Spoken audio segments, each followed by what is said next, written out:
안녕하세요. 저는 오늘부터 담당 주치의를 맡게 된 박민준입니다. 병실 문을 열고 들어온 40대 중반의 의사 얼굴을 본 순간 70세 노인의 온몸이 얼어붙었어요. 40년 전 절망 속에 버리고 떠났던 그 5살 아이와 똑같은 눈빛이었거든요. 하얀 가운을 입고 의젓하게 서 있는 모습이 꿈만 같았어요. 과연 이것은 우연일까요? 아니면 운명의 장난일까요? 구독과 좋아요는 영상 제작에 있어 큰 힘이 됩니다. 그럼 사연 바로 시작합니다. 70세 노인 박철수는 하얀 병원 침대에 누워 천장을 바라보고 있었어요. 어젯밤 갑작스럽게 쓰러진 후 응급실을 거쳐 이곳 내과 병동에 입원하게 됐거든요. 고혈압과 당뇨 합병증이라는 진단을 받았지만 정작 그의 마음을 더 무겁게 만드는 건 따로 있었어요. 보호자란에 적을 가족이 아무도 없다는 사실이었어요. 간호사가 오늘 새로운 주치의 선생님이 오실 거예요 라고 말하며 병실을 나간 지 얼마 되지 않아 문이 똑똑 소리와 함께 열렸어요. 박철수는 고개를 돌려 문 쪽을 바라봤어요. 그 순간 그의 심장이 거의 멈출 뻔했어요. 문을 열고 들어온 사람은 40대 중반으로 보이는 남성 의사였어요. 키가 178cm 정도 되는 체구에 단정하게 빗어넘긴 머리, 그리고 무엇보다 그 눈빛이 박철수는 자신도 모르게 침을 꿀꺽 삼켰어요. 40년 전 기억 속 그 아이와 너무나 닮아 있었거든요. 안녕하세요. 저는 오늘부터 담당 주치의를 맡게 된 박민준입니다. 의사는 정중하게 인사하며 침대 옆 의자를 끌어당겨 앉았어요. 그 목소리까지도 어디선가 들어본 듯한 느낌이었어요. 박철수는 가슴이 두근거려서 제대로 대답조차 할 수 없었어요. 박민준 의사는 차트를 펼쳐보며 말을 이어갔어요. 혈압이 많이 높으시네요. 18만 110이면 상당히 위험한 수치예요.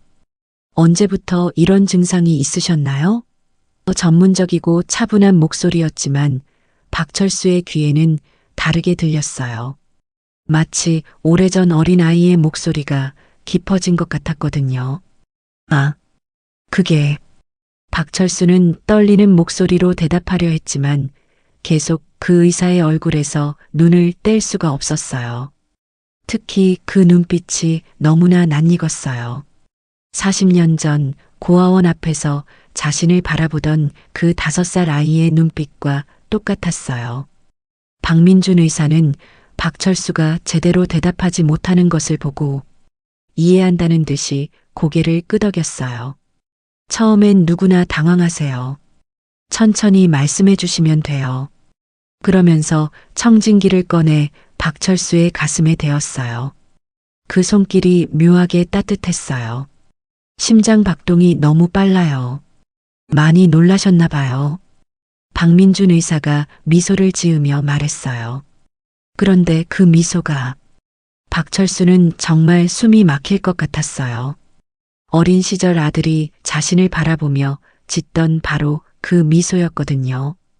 박민준 의사는 차트를 다시 들여다보더니 한 가지 이상한 점을 발견한 듯 했어요. 가족분 연락처가 없네요. 혹시 보호자가 안 계신가요? 그 질문에 박철수의 얼굴이 순간 굳어졌어요. 가장 듣고 싶지 않은 질문이었거든요. 혼자 삽니다. 박철수는 겨우 그 말을 꺼냈어요. 박민준 의사는 잠시 말없이 그를 바라봤어요. 그 시선 속에는 단순한 동정이 아닌 뭔가 더 복잡한 감정이 섞여 있는 것 같았어요. 혼자 사시는군요. 박민준 의사가 천천히 말했어요. 그럼 더욱 건강관리에 신경을 쓰셔야겠어요. 혼자서는 응급 상황에 대처하기 어려우니까요. 그 말 속에는 걱정이 섞여 있었어요. 마치 가족을 걱정하는 것 같은 목소리였어요. 박철수는 박민준 의사의 얼굴을 자세히 살펴봤어요. 코의 모양, 입술의 형태, 심지어 귀의 모양까지도 자신과 닮아 있었어요. 특히 웃을 때 눈가에 생기는 주름의 패턴이 젊은 시절 자신과 똑같았어요. 이건 단순한 우연일 수가 없었어요. 혹시 박철수가 떨리는 목소리로 말을 꺼내려는 순간 박민준 의사가 먼저 말했어요. 일단 오늘은 푹 쉬시고 내일부터 본격적인 치료를 시작하겠습니다. 걱정하지 마세요. 제가 잘 돌봐드릴게요. 그 마지막 말이 박철수의 가슴을 찔렀어요. 제가 잘 돌봐드릴게요라는 말이 마치 40년 전 자신이 아들에게 했어야 할 말 같았거든요. 하지만 그때는 그 말을 하지 못하고 떠났었죠. 박민준 의사가 일어서며 말했어요. 그럼 저는 다른 환자분들도 봐야 해서 이만 가보겠습니다. 불편한 것 있으시면 언제든 간호사실에 말씀하세요. 그러고는 문을 향해 걸어갔어요. 박철수는 그 뒷모습을 바라보며 가슴이 철렁했어요. 걷는 모습까지도 어린 시절 아들과 닮아 있었거든요. 특히 왼쪽 어깨가 살짝 올라가는 버릇까지 똑같았어요. 문이 닫히고 나서 박철수는 한동안 멍하니 천장을 바라봤어요. 머릿속이 복잡했어요. 설마 정말 내 아들일까? 아니야, 그럴 리 없어. 세상에 이런 우연이 어디 있어? 하지만 마음 한구석에서는 계속 그래. 저 아이가 내 아들이야 라는 목소리가 들려왔어요. 40년이라는 긴 세월이 흘렀지만 부모와 자식 사이의 끈은 그렇게 쉽게 끊어지지 않는 법이에요. 박철수는 자신도 모르게 눈물이 흘러내리는 것을 느꼈어요. 만약 정말 저 의사가 자신의 아들이라면 그런 생각만으로도 가슴이 터질 것 같았어요. 박철수는 병실에 혼자 남겨진 후 잠을 이룰 수가 없었어요. 박민준이라는 이름도 그 얼굴도 심지어 목소리까지도 계속 머릿속을 맴돌았거든요. 그는 눈을 감고 40년 전 그날을 떠올리기 시작했어요. 평생 잊으려 했지만 결코 잊을 수 없었던 그날을요. 1984년 겨울 30세였던 박철수는 세상이 무너지는 경험을 했어요. 친구와 함께 시작한 작은 건설업체가 부도가 나면서 하루아침에 모든 걸 잃게 됐거든요. 집도 차도 심지어 아내가 친정에서 가져온 혼수용품까지도 모두 빚 담보로 날아갔어요. 그때만 해도 다시 일어설 수 있어라고 생각했었죠. 하지만 현실은 달랐어요. 연대보증을 선 친구는 야반도주를 했고 빚쟁이들은 매일같이 집 앞에서 기다리고 있었어요. 아내는 5살 아들 민준이를 데리고 친정으로 피해 있었고 박철수는 혼자서 이 모든 상황을 감당해야 했어요. 당시 빚의 규모는 지금 돈으로 따지면 몇억 원에 달하는 거액이었어요. 가장 힘들었던 건 아내가 점점 지쳐가는 모습을 보는 것이었어요. 당신 때문에 우리 아이가 이런 고생을 해야 하냐며 울던 아내의 모습이 지금도 선명해요. 결국 아내는 이혼을 요구했고 박철수는 어쩔 수 없이 동의할 수밖에 없었어요. 아내와 아이만이라도 이 지옥에서 벗어나게 해주고 싶었거든요. 이혼 후에도 박철수는 아들 민준이를 포기할 수 없었어요. 주말마다 몰래 만나서 함께 시간을 보냈어요. 공원에서 그네를 밀어주고 붕어빵을 사주고 때로는 동네 문구점에서 장난감 하나를 사주는 게 전부였지만 그 시간만큼은 정말 행복했어요. 아빠, 우리 언제 다시 같이 살아? 민준이가 천진하게 물어볼 때마다 박철수의 가슴은 찢어질 것 같았어요. 곧 아빠가 돈 많이 벌어서 큰 집에서 같이 살자라고 약속했지만 현실은 점점 더 나빠지기만 했어요. 그러던 어느 날 빚쟁이들이 민준이를 데리고 와서 협박을 했어요. 돈을 갚지 않으면 이 아이에게도 어떤 일이 일어날지 모른다는 말을 들었을 때 박철수는 정말 죽고 싶었어요. 자신 때문에 5살 아이가 위험에 처할 수도 있다는 생각에 온몸이 떨렸거든요. 그날 밤 박철수는 가장 힘든 결정을 내렸어요. 아들을 완전히 포기하기로 한 거예요. 자신 곁에 있으면 민준이가 계속 위험에 노출될 수밖에 없었거든요. 차라리 아예 떠나서 안전한 곳으로 보내는 게 낫겠다고 생각했어요. 1984년 12월 24일 크리스마스 이브였어요. 박철수는 민준이와 마지막 만남을 가졌어요. 아이는 아무것도 모르고 아빠, 크리스마스 선물 뭐 줄 거야? 라며 웃고 있었어요. 박철수는 마지막으로 민준이를 품에 꼭 안고 그 온기를 기억하려 했어요. 민준아, 아빠가 잠깐 어디 다녀올게. 여기서 착하게 기다리고 있어. 박철수는 서울 변두리의 한 고아원 앞에 민준이를 데려다 놓았어요. 아이는 아빠 빨리 와라며 손을 흔들었어요. 그 모습을 뒤로하고 돌아서는 순간 박철수는 평생 후회할 선택을 한 거예요. 고아원 앞을 떠나기 전 박철수는 급하게 편지 한 장을 썼어요. 민준아, 미안하다. 아빠가 지금은 널 지켜줄 수 없어서 이런 선택을 한다. 꼭 성공해서 다시 찾으러 올게. 그때까지 건강하게 기다려라. 아빠는 언제나 널 사랑한다. 그 편지를 아이 옆에 놓고 박철수는 뒤돌아보지 않고 걸어갔어요. 하지만 몇 발짝 걷다가 참을 수 없어서 뒤를 돌아봤어요. 민준이는 여전히 그 자리에 서서 아빠를 기다리고 있었어요. 차가운 겨울바람에 작은 몸을 떨면서도 말이에요. 그 모습을 본 순간 박철수는 다시 돌아가고 싶었어요.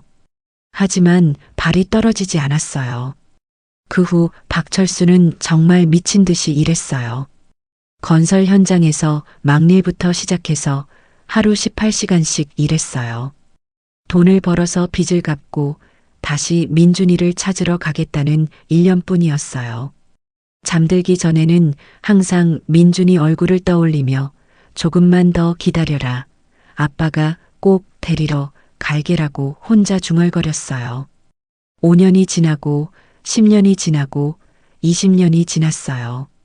박철수는 작은 건설회사를 다시 차렸고 나중에는 중견 건설업체로 키웠어요. 돈도 많이 벌었고 사회적 지위도 얻었어요. 하지만 정작 중요한 일은 하지 못했어요. 민준이를 찾으러 가는 건 말이에요. 처음에는 조금만 더 성공하면이라고 생각했어요. 그 다음에는 이제 가면 민준이가 나를 어떻게 볼까라는 두려움이 생겼어요. 시간이 지날수록 그 두려움은 더 커졌어요. 벌써 이렇게 늦었는데 지금 가서 뭐라고 말하지? 민준이가 나를 용서할까? 그런 생각들이 그를 자꾸 주저하게 만들었어요. 그렇게 40년이라는 긴 세월이 흘렀어요. 그동안 박철수는 수없이 민준이를 찾으려고 시도했어요. 고아원에 연락도 해보고 사설탐정도 고용해봤어요. 하지만 개인정보보호법 때문에 정확한 행방을 찾기는 어려웠어요. 다만 의대에 진학했다는 소식만 들을 수 있었어요. 내 아들이 의사가 됐다고? 그 소식을 들었을 때 박철수는 눈물을 흘렸어요. 자랑스럽기도 했지만 동시에 더 미안했어요. 아들의 성장 과정을 지켜보지 못했다는 죄책감이 더 커졌거든요. 지금 병실에서 40년 전 그날을 떠올리며 박철수는 다시 한번 깨달았어요. 그때의 선택이 정말 옳았는지는 모르겠지만 분명한 건 평생 후회하며 살아왔다는 것이에요. 그리고 지금 자신의 주치의가 된 박민준이 정말 그때 그 아이라면 이건 하늘이 준 마지막 기회일지도 모른다는 생각이 들었어요. 다음 날 아침 박철수는 거의 잠을 이루지 못한 채로 새벽을 맞았어요. 밤새 40년 전 기억들이 파노라마처럼 스쳐 지나갔거든요. 간간히 잠이 들었을 때도 꿈속에서 5살 민준이가 나타나 아빠 언제 와? 라고 물어보곤 했어요. 그때마다 깜짝 놀라 깨어나곤 했죠. 오전 8시경 간호사가 아침 약을 가져왔어요. 어머, 환자분 얼굴이 왜 이렇게 안 좋으세요? 혹시 어디 아프신가요? 간호사가 걱정스럽게 물었어요. 박철수는 괜찮다고 대답했지만 거울을 보니 정말 말이 아니었어요. 눈은 충혈되어 있고 얼굴은 창백했어요. 오늘 박민준 선생님이 회진 오실 텐데 얼른 말씀드려 보세요. 간호사의 말에 박철수의 심장이 다시 뛰기 시작했어요. 박민준. 그 이름만 들어도 가슴이 두근거렸어요. 정말 내 아들일까? 아니면 그냥 이름이 같은 우연일까? 오전 10시 똑똑 문을 두드리는 소리와 함께 박민준 의사가 들어왔어요. 오늘은 어제보다 더 자세히 관찰할 수 있었어요. 키는 178cm 정도, 체격은 보통, 얼굴형은 계란형에 가까웠어요. 그리고 무엇보다 그 눈빛. 어제 본 것이 착각이 아니었어요. 정말 어린 시절 민준이와 똑같은 눈빛이었어요. 어젯밤 잘 주무셨어요? 박민준 의사가 차트를 보며 물었어요. 박철수는 잘 잤다고 거짓말했어요. 그런데 박민준 의사는 박철수의 얼굴을 유심히 살펴보더니 말했어요. 얼굴이 많이 피곤해 보이시는데요? 혹시 잠을 잘 못 주무셨나요? 그 관찰력에 박철수는 깜짝 놀랐어요. 의사로서의 전문성일 수도 있지만 뭔가 더 세심한 관심 같은 게 느껴졌거든요. 아, 그냥 병원이라 좀 낯설어서요. 박철수가 대답하자 박민준 의사는 이해한다는 듯이 고개를 끄덕였어요. 그럴 수 있어요. 익숙해지시면 괜찮을 거예요. 그러면서 청진기로 심장 소리를 들어보기 시작했어요. 그 순간 박철수는 박민준 의사의 손을 자세히 볼 수 있었어요. 왼손 약지에 작은 흉터가 있었어요. 그 흉터를 본 순간 박철수의 온몸에 전율이 흘렀어요. 40년 전 4살이었던 민준이가 유리조각에 다쳐서 응급실에 간 적이 있었어요. 바로 왼손 약지를 다쳤었거든요. 당시 의사가 흉터가 조금 남을 수 있다고 했던 기억이 생생했어요. 설마, 정말 설마 이게 그때 그 흉터일까요? 박민준 의사는 진료를 계속하면서 이상한 질문을 던지기 시작했어요. 혹시 과거에 가족과 떨어져 지내신 적이 있으신가요? 박철수는 깜짝 놀라며 박민준 의사를 바라봤어요. 왜 갑자기 이런 질문을 하는 걸까요? 가족과 떨어져 지냈다고요? 박철수가 되물어보자 박민준 의사는 침착하게 설명했어요. 스트레스성 고혈압의 원인을 찾고 있어서요. 가족과의 이별이나 상실감이 만성 스트레스의 주요 원인 중 하나거든요. 의학적으로는 충분히 타당한 질문이었어요. 하지만 박철수에게는 너무나 정확한 지적이었어요. 정말 우연일까요? 아니면 뭔가 알고 있는 걸까요? 박철수의 손이 덜덜 떨리기 시작했어요. 네, 있습니다. 박철수는 떨리는 목소리로 대답했어요. 오래전에 아들과 헤어진 적이 있어요. 그 말을 들은 박민준 의사의 표정이 미묘하게 변했어요. 순간 뭔가 감정적인 파장이 지나간 것 같았어요. 얼마나 오래전인가요? 박민준 의사가 조심스럽게 물었어요. 그 목소리에는 단순한 의학적 호기심 이상의 무언가가 담겨 있었어요. 박철수는 가슴이 터질 것 같았어요. 40년 전이에요. 40년 전이요? 박민준 의사가 차트에서 눈을 떼고 박철수를 똑바로 바라봤어요. 그 눈빛 속에는 확실히 뭔가 다른 감정이 들어 있었어요. 놀라움일까요? 아니면 확신일까요? 박민준 의사는 잠시 말없이 박철수를 바라보더니 말했어요. 그럼 많이 힘드셨겠어요. 40년이라는 시간. 그 말 속에는 깊은 이해와 동시에 묘한 감정이 섞여 있었어요.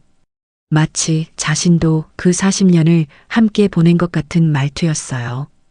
박철수는 박민준 의사의 반응을 보며 점점 더 확신이 들기 시작했어요. 단순한 의사와 환자의 관계라면 이렇게 깊이 있는 반응을 보일 이유가 없었거든요. 그런데 정말 이상한 건 박민준 의사도 뭔가 확인하려는 듯한 눈빛을 보내고 있다는 것이었어요. 혹시 박철수가 용기를 내어 말하려던 순간 박민준 의사가 먼저 말했어요. 많이 그리워하셨겠어요. 아드님을. 그 말에 박철수는 정말 기절할 뻔했어요. 왜 자연스럽게 그리워하셨겠다고 표현하는 걸까요? 박민준 의사는 계속해서 의미심장한 말들을 던졌어요. 아드님이 지금 몇 살이 되셨을까요? 어떤 일을 하고 계실까 궁금하지 않으세요? 혹시 찾아보신 적은 없으세요? 이런 질문들이 정말 단순한 의학적 상담일까요? 박철수는 더 이상 참을 수가 없었어요. 선생님 혹시... 하지만 그 순간 간호사가 급하게 들어왔어요. 선생님, 응급 환자가 들어왔는데 급히 보셔야 할 것 같아요. 박민준 의사는 아쉬운 듯 박철수를 바라보며 말했어요. 죄송해요. 급한 환자를 봐야 해서 오후에 다시 뵙겠습니다. 그러고는 서둘러 병실을 나갔어요. 박철수는 혼자 남겨진 병실에서 가슴을 쓸어내렸어요. 방금 전 상황이 꿈만 같았어요. 정말 우연의 일치일까요? 아니면 박민준 의사가 정말 자신의 아들 민준이일까요? 점심시간이 되어서도 박철수는 음식을 제대로 먹을 수가 없었어요. 온 머릿속이 박민준 의사 생각뿐이었거든요. 특히 왼손 약지의 그 흉터가 계속 떠올랐어요. 그리고 40년 전이라고 했을 때 보여준 그 특별한 반응도요. 오후 2시경 박철수는 간호사에게 물어봤어요. 박민준 선생님이 이 병원에 온 지 얼마나 됐나요? 간호사는 김 선생님은 작년에 오셨어요. 정말 실력 좋으신 분이에요. 특히 환자분들을 정말 세심하게 돌봐주시거든요라고 대답했어요. 혹시 고향이 어디신지 아세요? 박철수가 조심스럽게 물어보자 간호사는 글쎄요. 자세한 건 잘 모르겠어요. 그런데 왜 그런 걸 물어보세요? 라고 되물었어요. 박철수는 그냥 궁금해서요라고 얼버무렸어요. 오후 4시 드디어 박민준 의사가 다시 나타났어요. 이번에는 혼자가 아니라 간호사와 함께 왔어요. 오후 회진입니다. 컨디션은 어떠세요? 공식적인 회진이라 그런지 아침보다는 좀 더 공적인 톤이었어요. 하지만 박철수는 박민준 의사의 모든 움직임을 놓치지 않고 관찰했어요. 펜을 잡는 방법, 차트를 보는 습관, 심지어 서 있는 자세까지도 말이에요. 그리고 놀랍게도 그 모든 것들이 어린 시절 민준이의 습관들과 너무나 닮아 있었어요. 특히 생각에 잠길 때 오른손으로 턱을 만지는 습관은 정말 똑같았어요. 5살 민준이도 뭔가 곤란할 때마다 그런 행동을 했었거든요. 이런 우연이 정말 가능한 걸까요? 회진이 끝나갈 무렵 박민준 의사가 마지막으로 말했어요. 내일부터는 좀 더 자세한 검사를 해보겠습니다. 그리고 잠시 멈춘 후 계속했어요. 아까 못다한 이야기도 시간 있을 때 계속해요. 아드님 이야기 말이에요. 그 말을 들은 박철수는 정말 확신이 들기 시작했어요. 이건 단순한 의학적 관심이 아니었어요. 뭔가 더 개인적이고 특별한 관심이었거든요. 과연 내일은 어떤 이야기들이 오고 갈까요? 그날 밤 박철수는 다시 한번 잠을 이루지 못했어요. 박민준 의사와의 대화가 계속 머릿속을 맴돌았거든요. 특히 아드님 이야기도 시간 있을 때 계속해요라고 했던 그 말이 계속 귓가에 맴돌았어요. 왜 굳이 그 이야기를 계속하고 싶어 하는 걸까요? 새벽 3시경 박철수는 침대에서 일어나 창문 쪽으로 걸어갔어요. 서울의 야경이 한눈에 내려다 보이는 병실이었어요.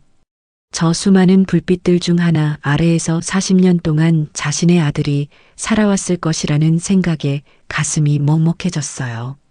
만약 정말 박민준 의사가 내 아들이라면 박철수는 그 생각만으로도 온몸이 떨렸어요. 기쁨과 두려움이 동시에 밀려왔거든요. 기쁨은 당연했지만 두려움은 더 컸어요. 40년 동안 아무것도 해주지 못한 아버지를 아들이 어떻게 받아들일까요? 박철수는 40년간 자신이 쌓아온 모든 것들을 생각해 봤어요. 건설회사는 이제 중견기업 규모가 됐고 여러 부동산도 소유하고 있었어요. 은행 계좌에는 수십억 원이 들어 있었고 사회적으로도 인정받는 위치에 있었어요. 하지만 정작 가장 중요한 사람에게는 아무것도 해주지 못했던 거예요. 내가 무슨 자격으로 아버지라고 할 수 있을까? 박철수의 눈에서 눈물이 흘러내렸어요. 아들이 5살부터 45살까지 인생에서 가장 중요한 40년을 혼자 보내게 만든 게 바로 자신이었거든요. 첫날 밤, 첫 학교, 사춘기, 대학 입학, 의대 진학, 의사가 되는 과정. 그 모든 순간을 함께하지 못했어요. 아침이 되자 간호사가 아침 약을 가져왔어요.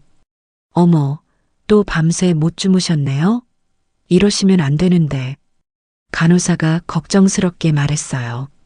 박철수는 거울을 보니 정말 형편없는 모습이었어요. 이틀째 거의 잠을 못 잔 상태라 얼굴이 완전히 망가져 있었어요. 혹시 무슨 걱정거리라도 있으세요? 상담사 선생님께 이야기해 보시는 것도 좋을 것 같은데요. 간호사의 제안에 박철수는 고개를 저었어요. 이런 이야기를 누구에게 할 수 있겠어요? 내 주치의가 40년 전에 버린 내 아들 같다고 말하면 정신병자 취급받을 게 뻔했어요. 오전 9시경 박철수는 박민준 의사를 기다리며 마음의 준비를 했어요. 오늘은 좀 더 직접적으로 물어볼 생각이었어요. 돌려서 얘기하지 말고 용기를 내서 정면으로 물어보기로 했어요. 더 이상 이런 불확실한 상태로는 견딜 수가 없었거든요. 오전 10시 30분 박민준 의사가 들어왔어요. 오늘은 어제보다 더 피곤해 보였어요. 아마 밤늦게까지 응급환자를 봤나 봐요. 그런데 이상했어요. 박철수를 보는 박민준 의사의 눈빛이 어제와 달랐어요. 뭔가 더 복잡한 감정이 섞여 있는 것 같았어요. 안녕하세요. 어젯밤은 좀 주무셨어요? 박민준 의사가 물었지만 박철수의 얼굴만 봐도 답은 뻔했어요. 또 못 주무셨네요. 이러면 치료해도 좋지 않은데. 그 목소리에는 진짜 걱정이 섞여 있었어요. 선생님도 많이 피곤해 보이시는데요. 박철수가 말하자 박민준 의사는 씁쓸하게 웃었어요. 응급환자가 있어서 밤늦게까지 있었어요. 뭐 의사는 원래 그런 거죠. 그러면서 차트를 펼쳐보기 시작했어요. 박철수는 박민준 의사의 모습을 더 자세히 관찰했어요. 피곤할 때의 표정, 웃을 때의 모습, 심지어 하품하는 모습까지도 정말 어린 시절 민준이와 똑같았어요. 특히 코를 살짝 비비는 습관은 정말 민준이 그대로였어요. 혈압이 어제보다 더 올랐네요. 180에서 190으로. 박민준 의사가 걱정스럽게 말했어요. 스트레스를 많이 받으시는 것 같은데 혹시 무슨 일이 있으신가요? 그 질문에 박철수는 어떻게 대답해야 할지 몰랐어요. 그냥 잠을 못 자서 그런 것 같아요. 박철수가 얼버무리자 박민준 의사는 의자에 앉으며 말했어요. 어제 못다한 이야기 계속해 볼까요? 아드님 이야기 말이에요. 드디어 그 주제로 돌아왔어요. 박철수의 심장이 미친 듯이 뛰기 시작했어요. 네. 겨우 그 말만 할 수 있었어요. 박민준 의사는 박철수를 똑바로 바라보며 물었어요. 40년 전에 헤어지셨다고 하셨는데 그때 아드님이 몇 살이었나요? 다 5살이었어요. 박철수의 목소리가 떨렸어요. 박민준 의사의 표정이 미묘하게 변했어요. 뭔가 확인하려던 것을 확인한 듯한 표정이었어요. 5살. 박민준 의사가 천천히 되뇌었어요. 그럼 지금 45세 정도가 되셨겠네요. 그 말에 박철수는 정말 기절할 뻔했어요. 왜 그렇게 정확하게 계산하는 걸까요? 네. 그렇죠. 박철수가 떨리는 목소리로 대답했어요. 박민준 의사는 잠시 말없이 박철수를 바라봤어요. 그 시선 속에는 정말 복잡한 감정들이 섞여 있었어요. 그리움일까요? 원망일까요? 아니면 확인일까요? 혹시 아드님 이름이 뭐였나요? 박민준 의사가 조심스럽게 물었어요. 박철수는 가슴이 터질 것 같았어요. 이 질문에 어떻게 대답해야 할까요? 정말 솔직하게 말해야 할까요? 민준이요. 박철수가 떨리는 목소리로 대답하는 순간 박민준 의사의 눈이 흔들렸어요. 정말 크게 흔들렸어요. 더 이상 숨길 수 없다는 표정이었어요. 병실에 정적이 흘렀어요. 두 사람 모두 말을 할 수 없었어요. 40년이라는 시간이 이 순간에 모두 압축되어 있는 것 같았어요. 박민준 의사의 손이 떨리고 있었고 박철수는 숨을 제대로 쉴 수가 없었어요. 선생님, 박철수가 떨리는 목소리로 말을 꺼내려는 순간 박민준 의사가 일어났어요. 죄송합니다. 다른 환자를 봐야 해서. 그리고는 서둘러 병실을 나가려 했어요. 하지만 문 앞에서 잠시 멈춰서더니 뒤돌아봤어요. 그 눈빛 속에는 40년 동안 쌓인 모든 감정이 담겨 있었어요. 오후에 다시 뵙겠습니다. 그 말을 남기고 박민준 의사는 급하게 나갔어요. 박철수는 혼자 남은 병실에서 펑펑 울기 시작했어요. 이제 거의 확실했어요. 박민준 의사가 바로 자신의 아들 민준이라는 것을요. 그 반응, 그 표정, 모든 것이 확신을 주었어요. 점심시간이 됐지만 박철수는 음식을 전혀 먹을 수가 없었어요. 오후에 다시 만날 때 뭐라고 말해야 할지 고민뿐이었어요. 미안하다고 말하면 될까요? 아빠다라고 말하면 될까요? 아니면 아들이 먼저 말할 때까지 기다려야 할까요? 오후 3시, 박철수는 창문 앞에 서서 밖을 바라봤어요. 40년 전 그 겨울날 고아원 앞에서 마지막으로 본 5살 민준이의 모습이 떠올랐어요. 그 작은 손을 흔들며 아빠 빨리 와라고 했던 그 목소리가 지금도 생생했어요. 이제 정말 만났구나. 박철수는 눈물을 흘리며 생각했어요. 하지만 과연 이 만남이 행복한 결말로 이어질 수 있을까? 40년간 쌓인 원망과 그리움이 어떻게 풀릴지 박철수는 알 수가 없었어요. 오후 4시가 넘어도 박민준 의사는 나타나지 않았어요. 박철수는 시계를 몇 번이고 확인하며 초조하게 기다렸어요.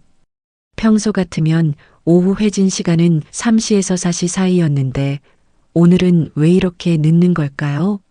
혹시 아침에 있었던 그 대화 때문에 일부러 피하는 건 아닐까요? 박철수는 침대에 누워서도 앉아서도 서서도 마음이 편하지 않았어요.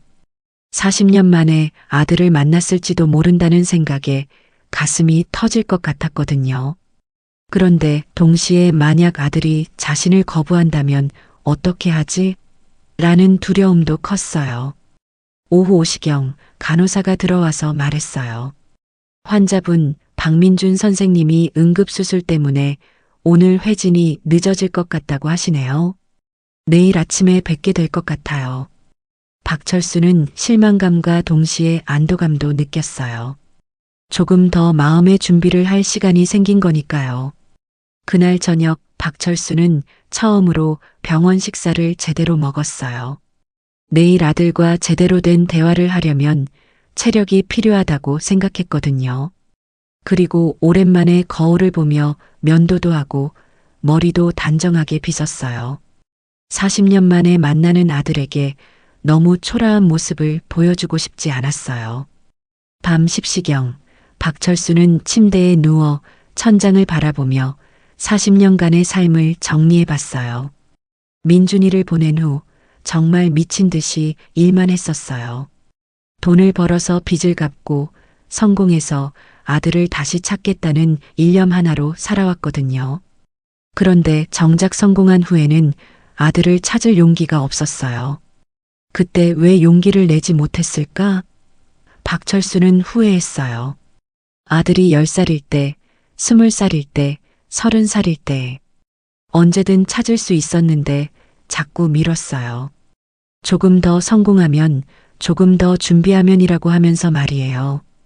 결국 40년이라는 세월이 흘러버렸어요. 다음 날 아침, 박철수는 평소보다 일찍 일어났어요. 6시부터 깨어 있으면서 박민준 의사를 기다렸어요.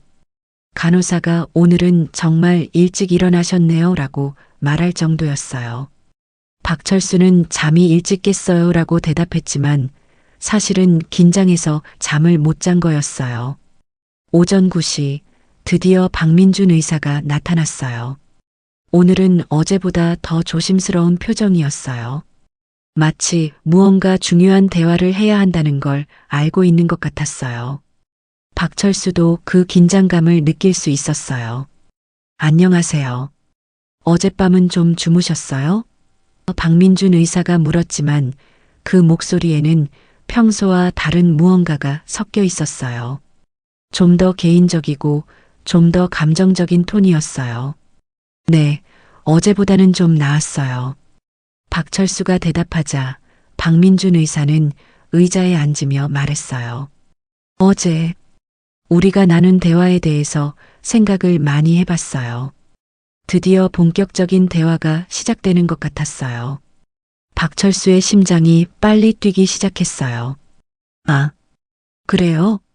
박민준 의사는 잠시 망설이더니 직접적인 질문을 던졌어요. 혹시 40년 전에 아드님과 헤어진 장소가 어디였나요? 그 질문에 박철수는 온몸이 굳어졌어요. 이건 더 이상 일반적인 의학적 상담이 아니었어요. 뭔가 매우 구체적이고 개인적인 질문이었거든요. 왜 그런 걸 물어보시나요?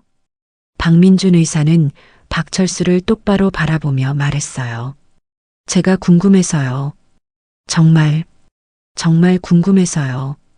그 눈빛 속에는 40년간 품어온 궁금증과 그리움이 가득 담겨 있었어요.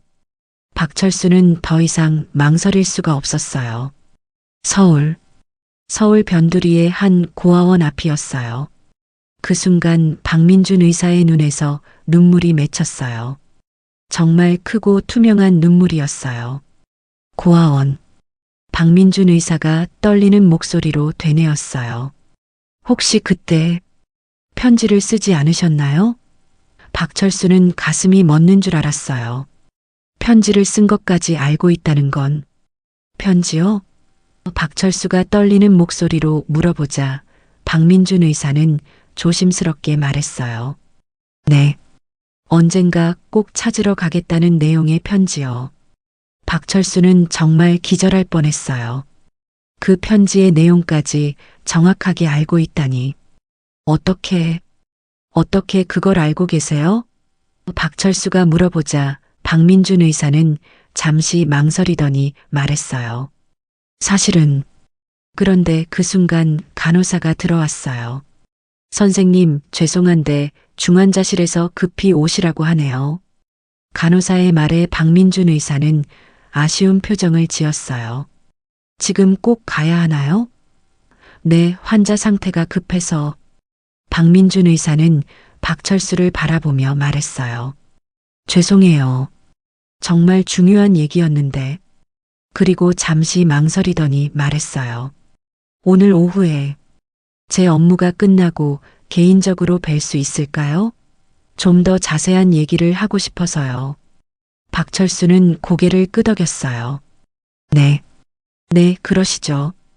박민준 의사는 그럼 오후 6시경에 다시 오겠습니다라고 말하고 급하게 나갔어요. 박철수는 혼자 남은 병실에서 가슴을 쓸어내렸어요.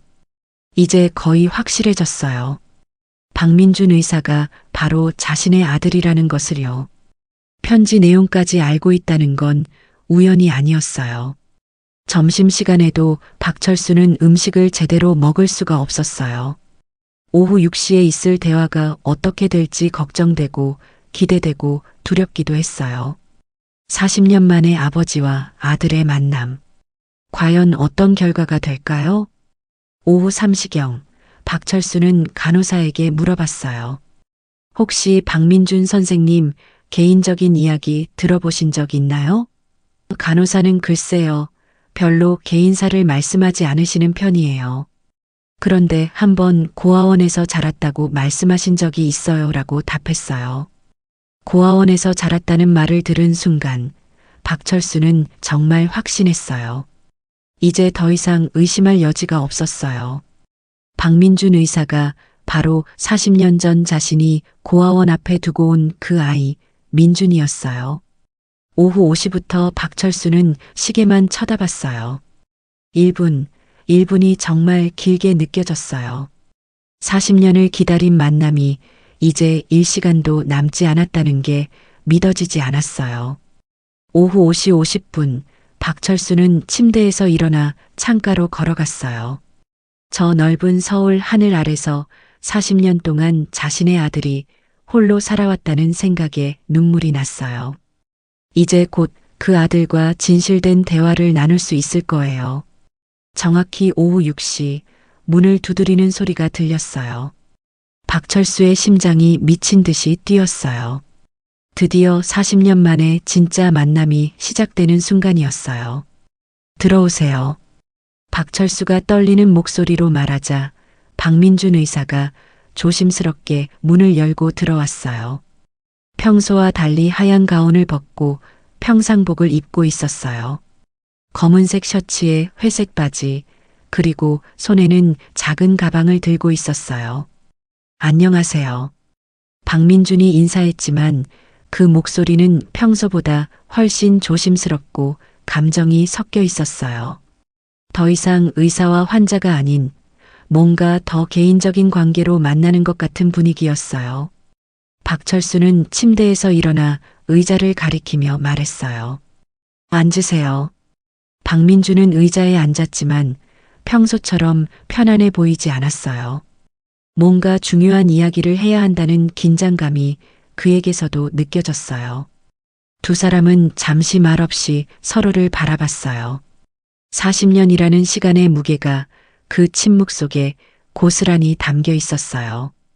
박민주는 손에 들고 있던 가방을 무릎 위에 올려놓고 박철수는 침대 가장자리에 앉아 있었어요.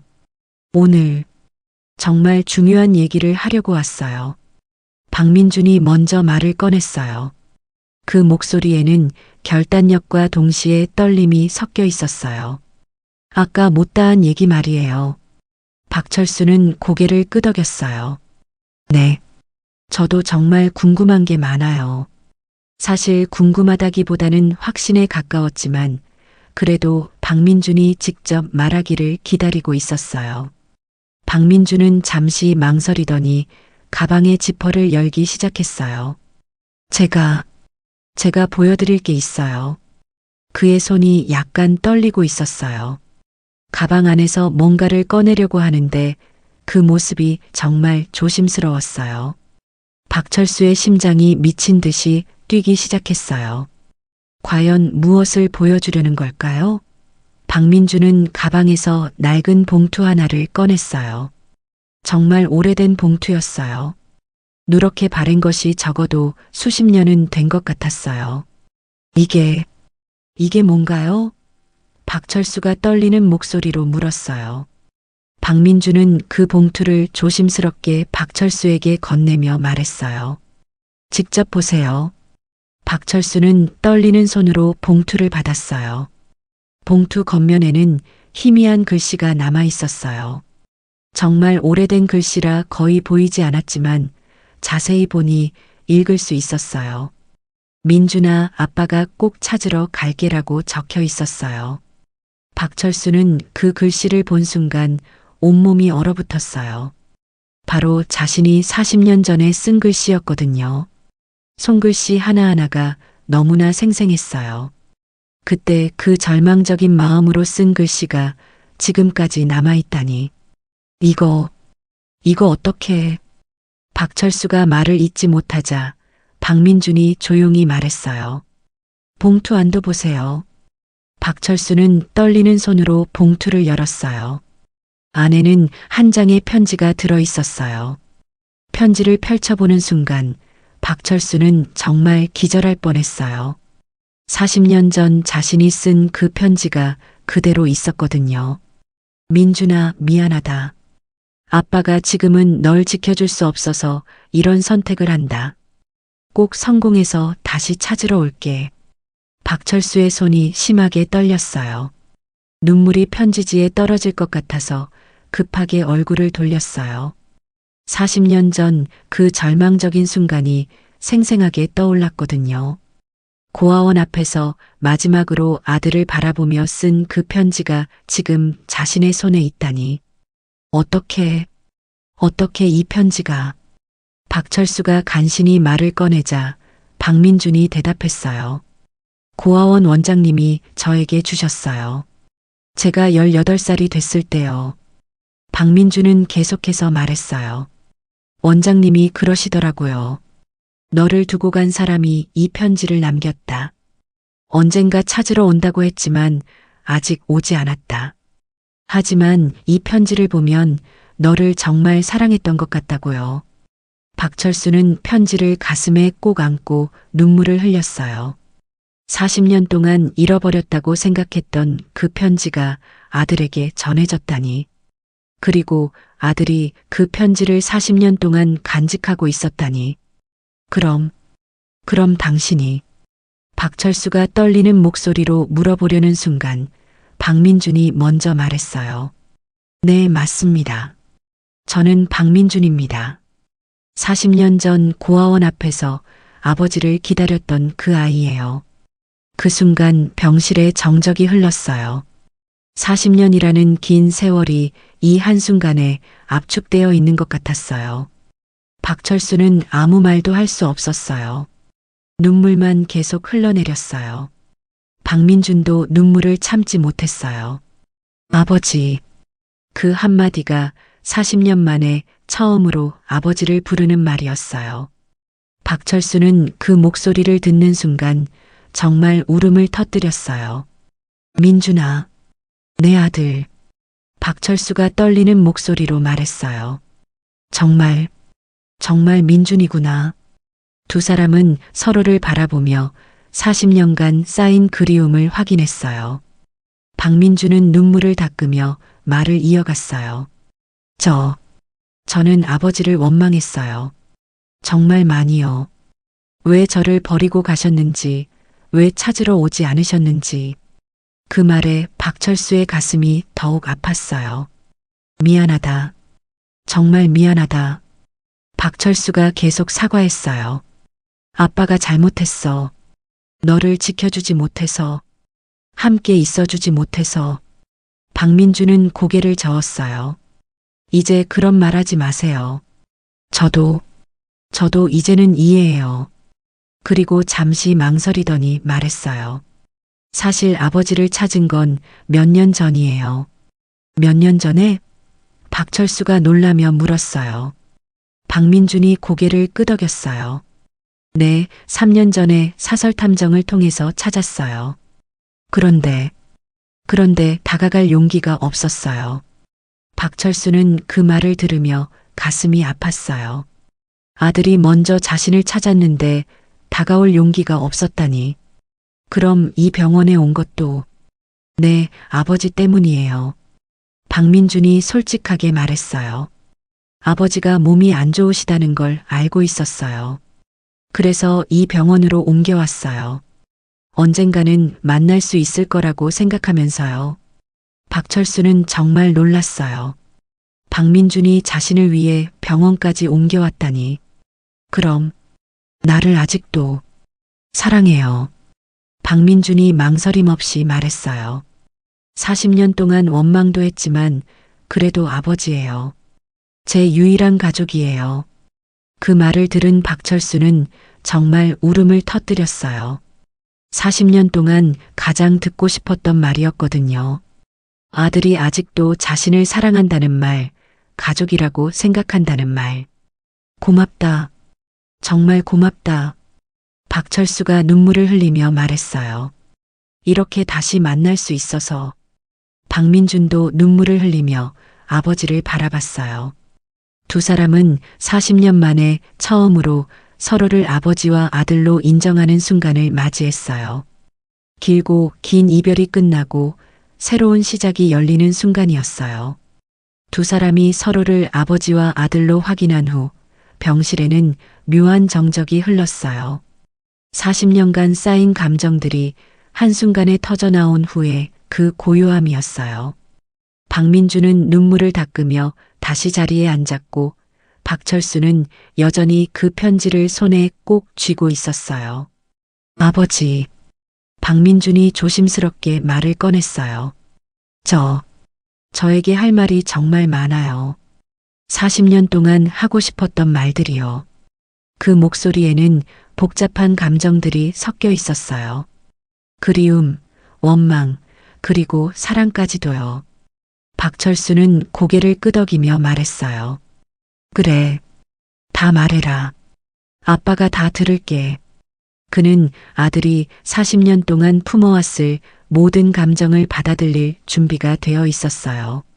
원망이든 분노든 뭐든지 말이에요. 박민주는 깊은 숨을 쉬고 말을 시작했어요. 처음엔 정말 원망했어요.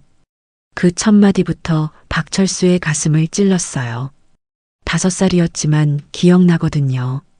아버지가 잠깐 다녀올게. 여기서 기다려라고 하신 것도, 그런데 계속 안 오시는 것도요. 박철수는 그 말을 듣는 순간 가슴이 찢어질 것 같았어요.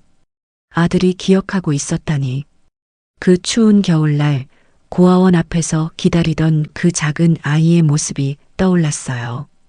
고아원에서 다른 아이들은 가끔 가족들이 찾아왔어요. 명절 때나 생일 때요. 그런데 저에게는 아무도 오지 않았어요. 박민준의 목소리가 점점 떨렸어요. 왜 나만 아무도 안 올까? 정말 많이 궁금했어요. 박철수는 눈물을 참으며 들었어요. 아들이 겪었을 그 외로움과 궁금증을 상상만 해도 가슴이 미어졌거든요. 미안하다. 정말 미안하다. 처음 몇 년은 정말 기다렸어요. 박민준이 계속 말했어요. 아버지가 편지에서 꼭 찾으러 가겠다고 하셨으니까 정말 올 거라고 믿었어요. 고아원 문 앞에서 매일 기다렸어요. 그 말에 박철수는 정말 견딜 수가 없었어요. 자신은 돈을 벌고 성공한다는 핑계로 시간을 보내는 동안 아들은 매일 아버지를 기다리고 있었다니. 하지만 시간이 지날수록 이상했어요. 1년, 2년, 3년. 언제까지 기다려야 하는 걸까요? 박민준의 목소리에 그때의 절망감이 묻어났어요. 그래서 8살쯤부터는 생각을 바꿨어요. 아, 아버지는 나를 버린 거구나. 정말 찾으러 올 생각이 없구나라고요. 박철수는 그 말을 듣고 정말 자신을 때리고 싶었어요. 성공만 생각하고 실제로는 아들을 찾으러 가지 않았던 자신이 너무나 미웠어요. 정말 미안하다. 그때부터는 원망이 시작됐어요. 박민준이 솔직하게 말했어요. 왜 나를 낳았을까? 버릴 거면 왜 낳았을까?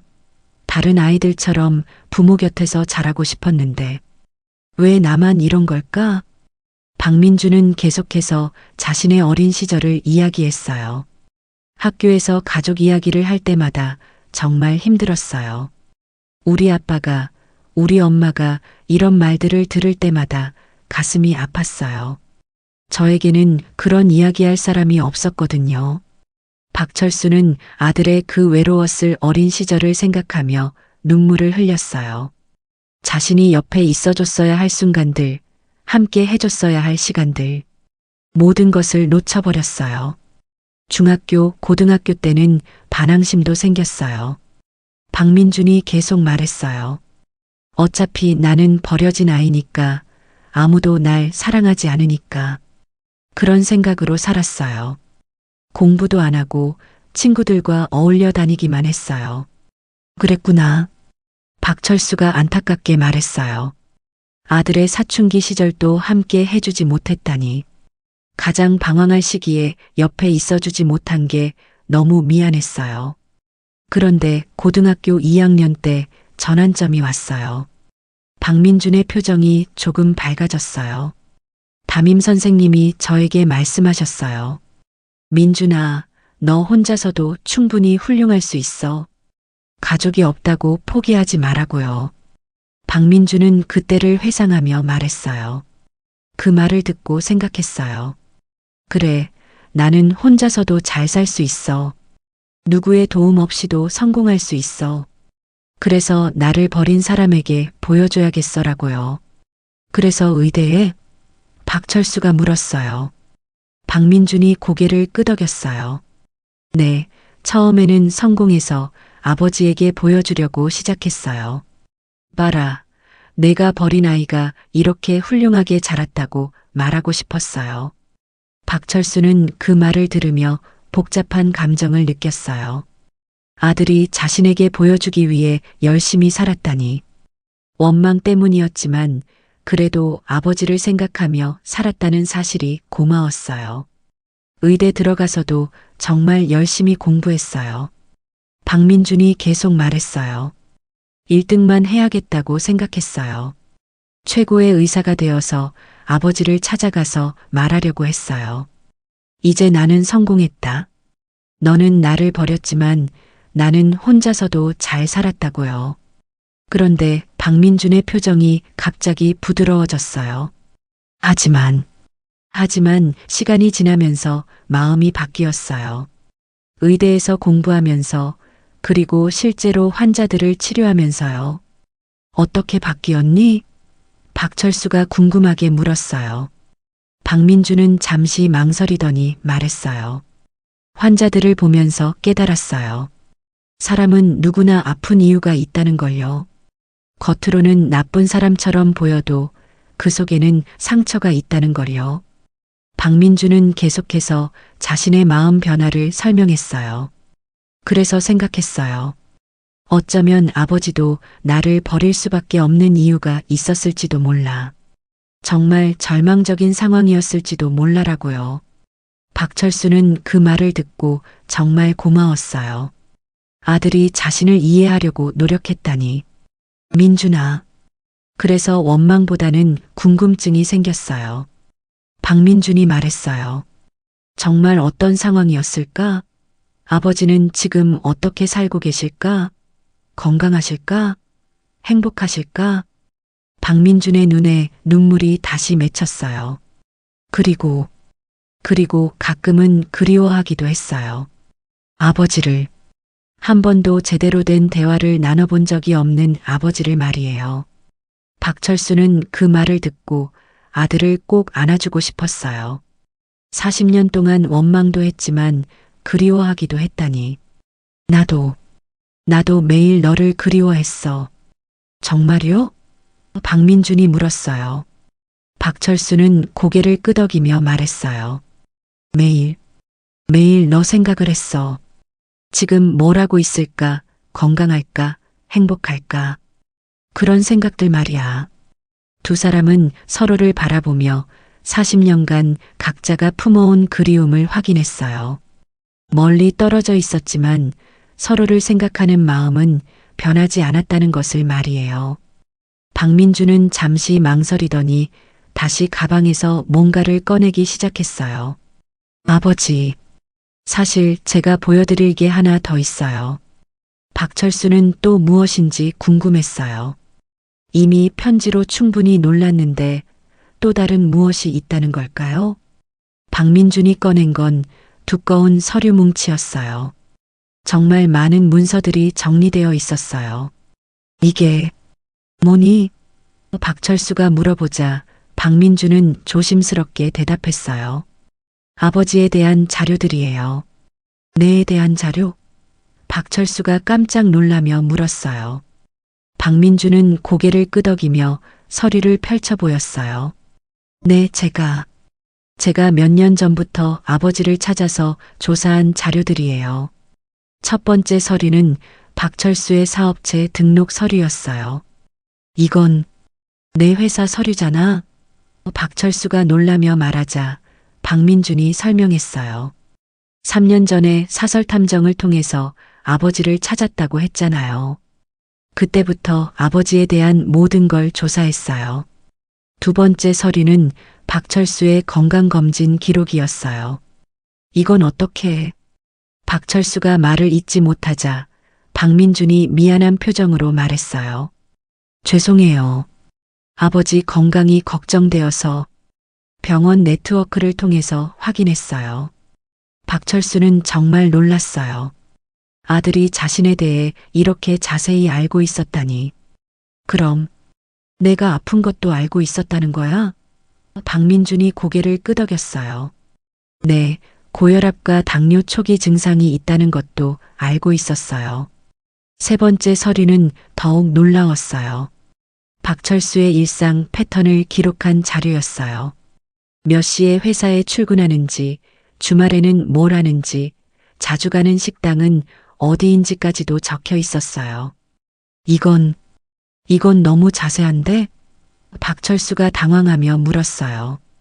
박민주는 부끄러운 듯 말했어요. 죄송해요. 너무 궁금했어요. 아버지가 어떻게 사시는지, 행복하게 사시는지.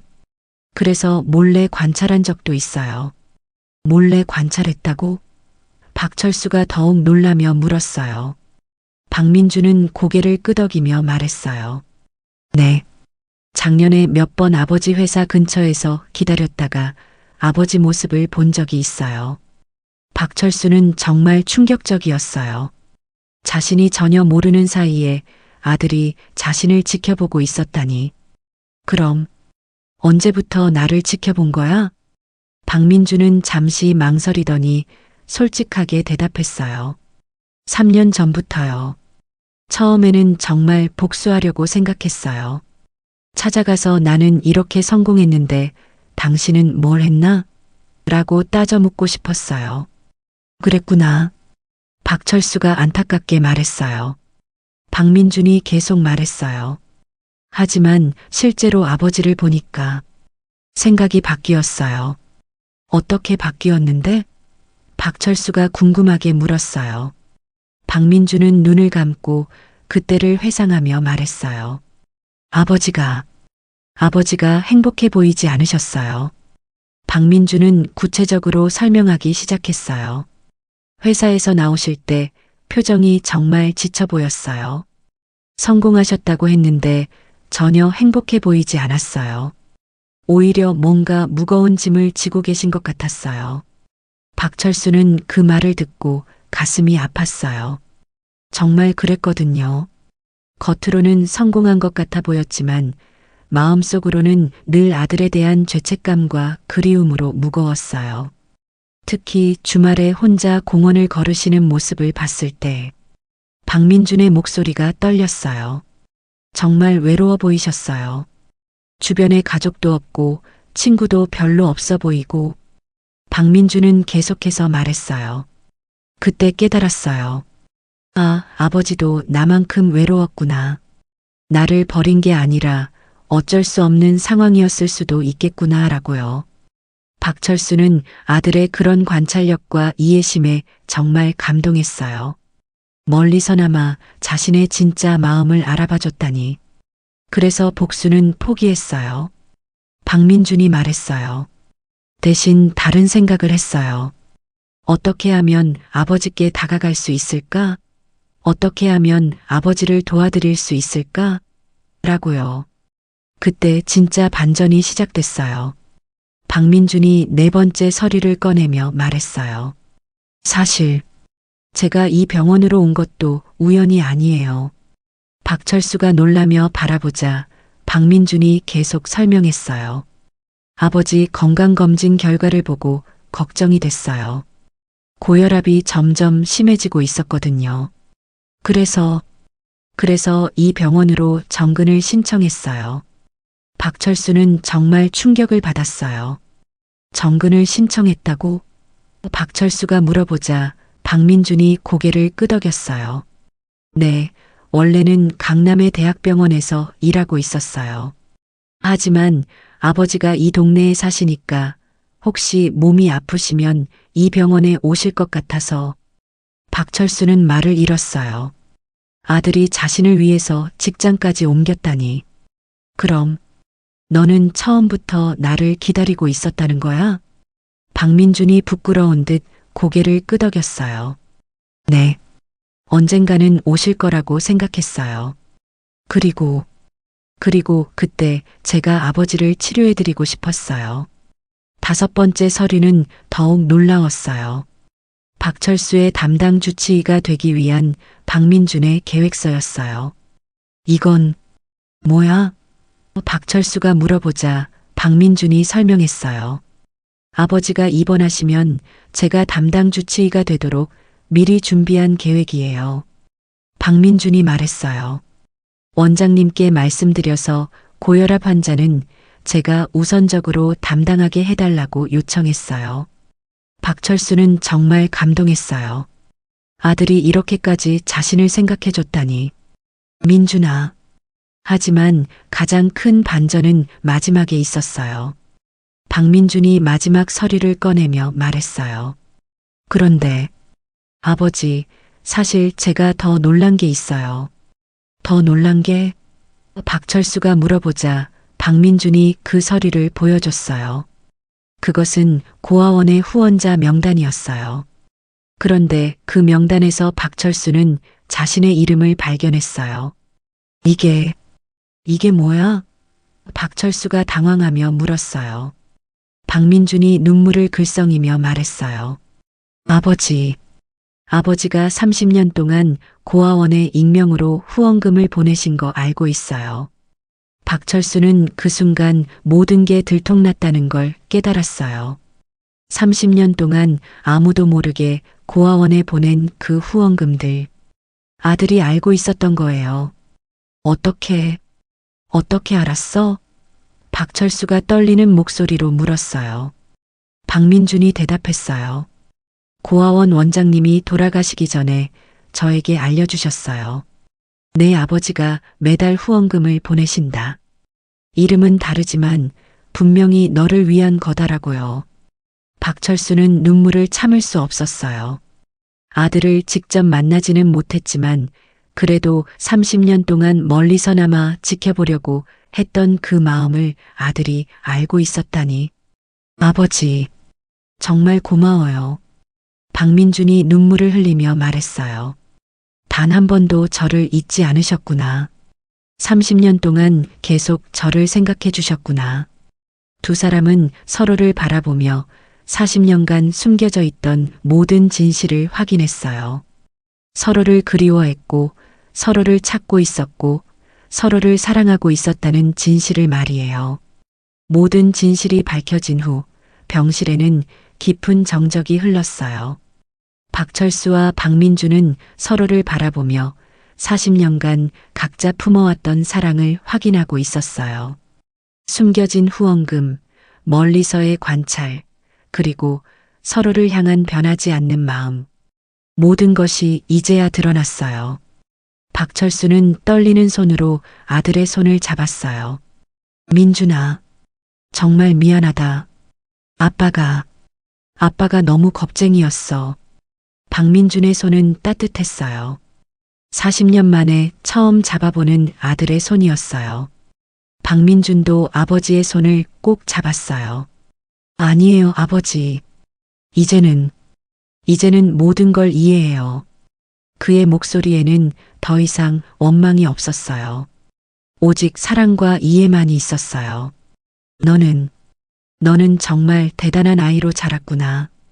박철수가 눈물을 흘리며 말했어요. 의사가 되어서 사람들을 구하는 일을 하고 아빠보다 훨씬 훌륭한 사람이 됐어. 박민주는 고개를 저었어요. 그런 말씀 마세요. 제가 여기까지 올 수 있었던 건 사실은 아버지 덕분이에요. 박철수가 의아한 표정을 짓자 박민준이 설명했어요. 고아원에서 지낼 때 저는 항상 생각했어요. 언젠가 아버지를 만나면 자랑스러운 아들이 되어 있어야지라고요. 박민준의 목소리가 감정에 젖었어요. 그 생각이 저를 공부하게 만들었고 의사가 되게 만들었어요. 박철수는 그 말을 듣고 또다시 눈물이 났어요. 그럼 너의 모든 성취가 내 아버지를 생각하면서 이룬 거예요. 박민준이 확실하게 말했어요. 원망도 했지만 동시에 아버지에게 인정받고 싶기도 했어요. 그래서 최선을 다했어요. 그 순간 박민준이 갑자기 일어나더니 가방에서 또 다른 것을 꺼냈어요. 작은 액자였어요.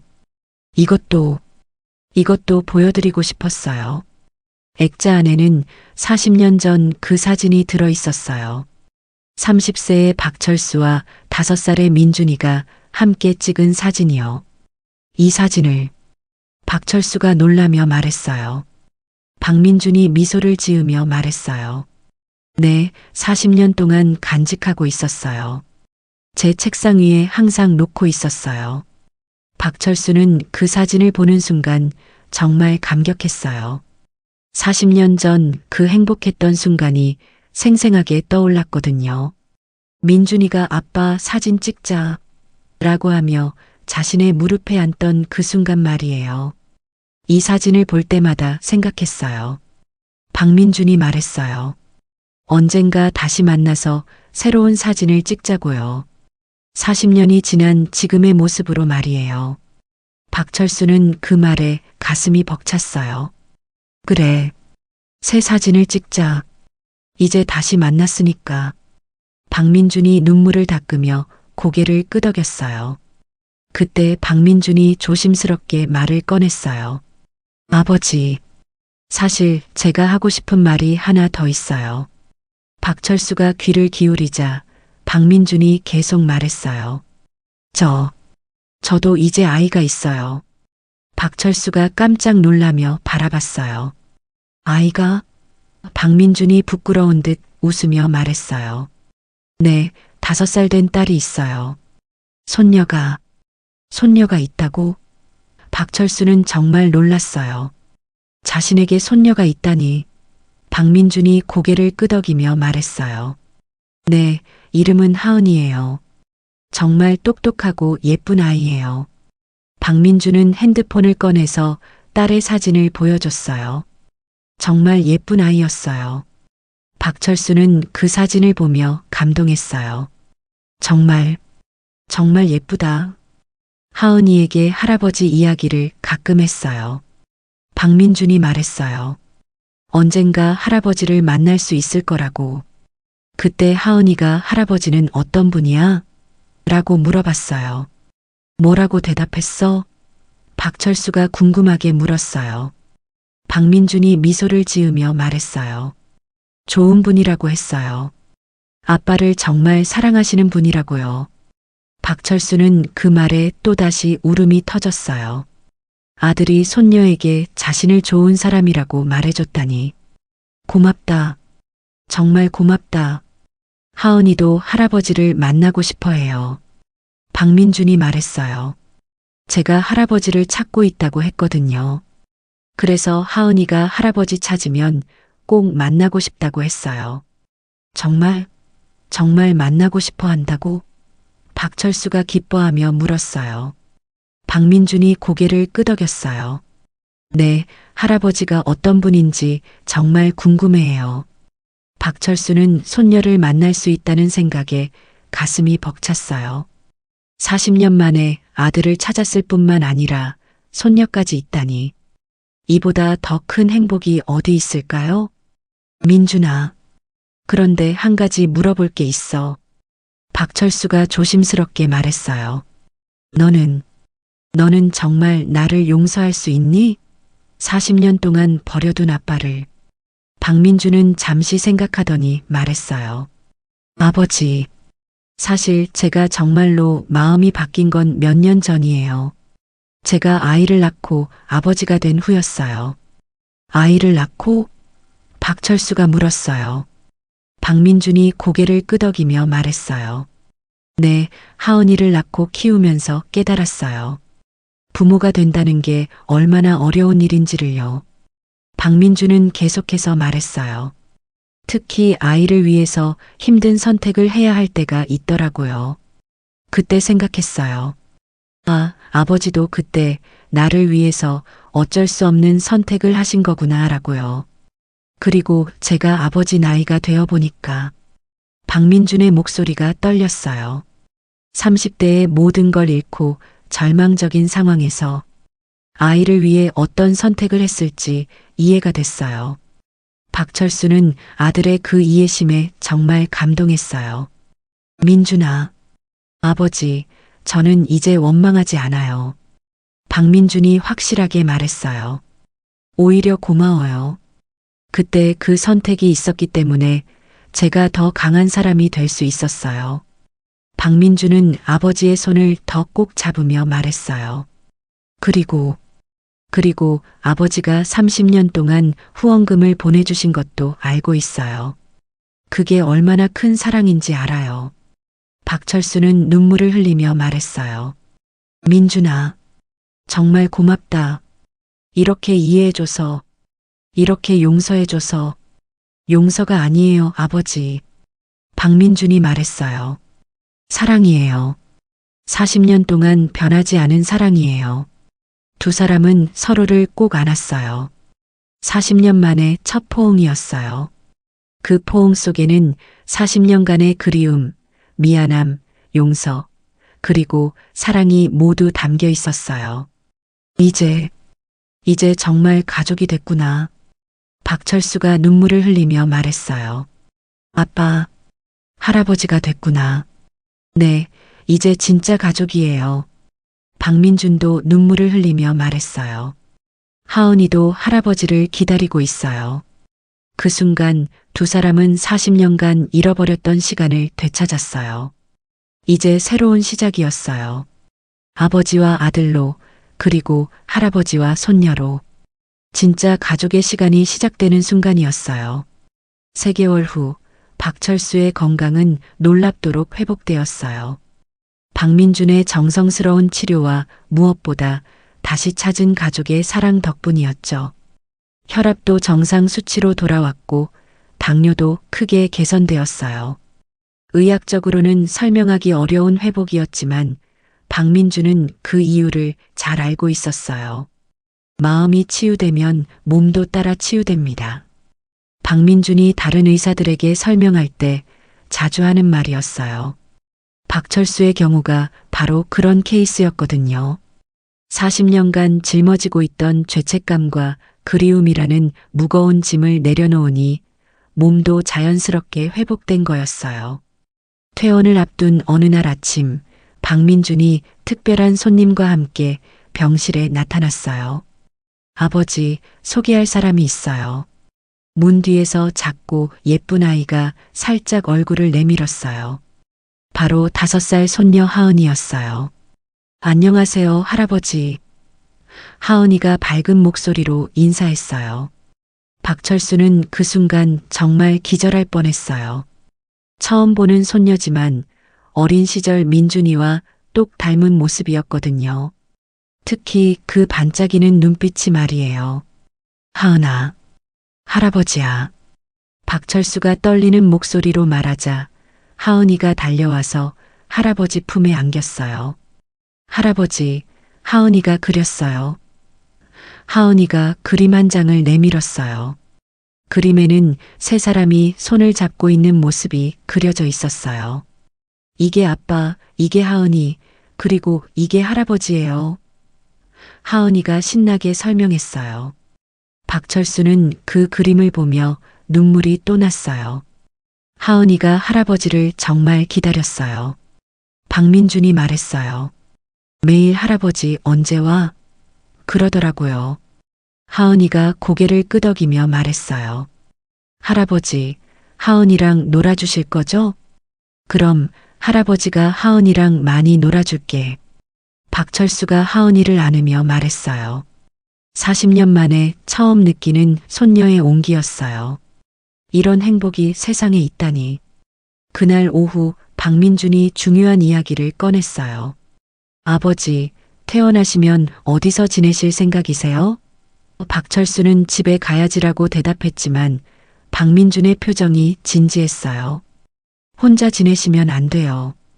박민준이 단호하게 말했어요. 의학적으로도 그렇고 개인적으로도 이제 더 이상 아버지를 혼자 두고 싶지 않아요. 박민준은 계속해서 말했어요. 저희 집이 좀 넓어요. 아버지 방도 따로 마련해뒀고요. 박철수는 깜짝 놀랐어요. 방을 마련해 놨다고? 네, 사실 몇 달 전부터 준비했어요. 박민준이 부끄러운 듯 말했어요. 언젠가는 아버지를 모시고 살고 싶었거든요.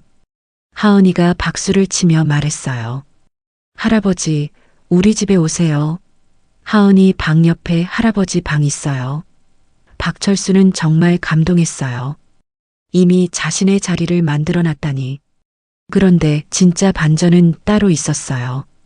박민준이 또 다른 서류를 꺼내며 말했어요. 아버지, 그리고 하나 더 제안하고 싶은 게 있어요. 또 뭐야? 박철수가 궁금하게 물었어요. 박민준이 진지한 표정으로 말했어요. 아버지 회사 말이에요. 제가 도와드리고 싶어요. 박철수는 의아했어요. 내 회사를? 너는 의사잖아. 박민준이 고개를 끄덕이며 설명했어요. 네, 의사는 계속할 거예요. 하지만 아버지가 평생 이룬 사업을 더 발전시키고 싶어요. 박민준은 자신의 계획을 설명하기 시작했어요. 의료진과 건설업의 결합이에요. 병원이나 요양원 건설에 특화된 회사로 발전시키면 어떨까요? 제가 의학적 자문을 하고 아버지가 건설 전문성을 담당하시는 거죠. 박철수는 정말 놀랐어요. 아들이 자신의 사업까지 생각해줬다니. 그런데 내가 그렇게 바쁜데 괜찮겠니? 아버지, 저는 40년 동안 아버지와 함께 할 시간을 놓쳤어요. 박민준이 진심으로 말했어요. 이제는 함께 뭔가를 만들어가고 싶어요. 아버지와 아들이 함께하는 사업 말이에요. 박철수는 가슴이 벅찼어요. 아들과 함께 일할 수 있다니. 정말 함께 할 수 있을까? 물론이죠. 박민준이 환하게 웃으며 말했어요. 그리고 하은이도 커서 할아버지 일을 도울 거예요. 3대가 함께하는 사업이 되는 거죠. 하은이가 하은이도 할아버지 도와줄 거예요. 라고 말하자 박철수는 정말 행복했어요. 3대가 함께, 이보다 더 완벽한 결말이 어디 있을까요? 퇴원하는 날 병원 로비에는 특별한 광경이 펼쳐졌어요. 박민준과 하은이, 그리고 박민준의 아내까지. 진짜 가족이 모두 모여 박철수를 맞이했어요. 장인어른 잘 오셨어요. 박민준의 아내가 정중하게 인사했어요. 늦게나마 가족이 되어서 정말 기뻐요. 박철수는 며느리의 따뜻한 인사에 또 감동했어요. 병원 밖으로 나오자 박민준이 말했어요. 아버지, 이제 새로운 시작이에요. 박철수가 고개를 끄덕이며 대답했어요. 그래, 새로운 시작이구나. 차에 타기 전 박철수는 병원을 한 번 더 돌아봤어요. 이곳에서 40년 만에 아들을 만났고 새로운 인생이 시작됐어요. 정말 기적 같은 일이었어요. 할아버지, 빨리 집에 가요. 하은이가 재촉하자 박철수는 웃으며 말했어요. 그래, 집에 가자. 우리 집에. 차가 출발하자 박철수는 창밖을 바라보며 생각했어요. 40년 전 그 절망적인 순간에는 이런 날이 올 거라고 상상도 못했어요. 버린 아들이 의사가 되어 자신을 구해주고 손녀까지 생기고 함께 사업까지 할 수 있게 되다니. 아빠, 뭘 그렇게 생각하세요? 박민준이 물었어요. 박철수는 미소를 지으며 대답했어요. 그냥 행복하다는 생각을 하고 있어. 저도 정말 행복해요. 박민준도 미소를 지었어요. 40년 동안 기다린 보람이 있어요. 하은이가 뒤에서 말했어요. 할아버지, 우리 이제 계속 함께 살 거죠? 박철수가 고개를 끄덕이며 말했어요. 그럼 할아버지가 하은이 곁에서 계속 있어줄게. 그렇게 박철수는 40년 만에 진짜 집으로 향했어요. 혼자가 아닌 가족과 함께 가는 집이었어요. 5살에 버렸던 아이가 45살 의사가 되어 아버지를 구원한 기적 같은 이야기. 이제 새로운 장이 시작되는 거였어요. 여러분, 진정한 사랑은 시간이 흘러도 변하지 않는 것 같아요. 40년이라는 긴 세월을 거쳐 다시 만난 아버지와 아들, 그리고 이제는 3대가 함께하는 아름다운 가족의 이야기였습니다. 때로는 힘든 선택이 나중에 더 큰 축복으로 돌아오기도 하는 것 같아요. 오늘도 이 감동적인 스토리와 함께 해주셔서 정말 감사해요. 좋아요와 구독 눌러주시면 더 많은 가슴 따뜻한 이야기로 찾아뵐게요. 여러분도 소중한 가족과 함께 행복한 시간 보내세요.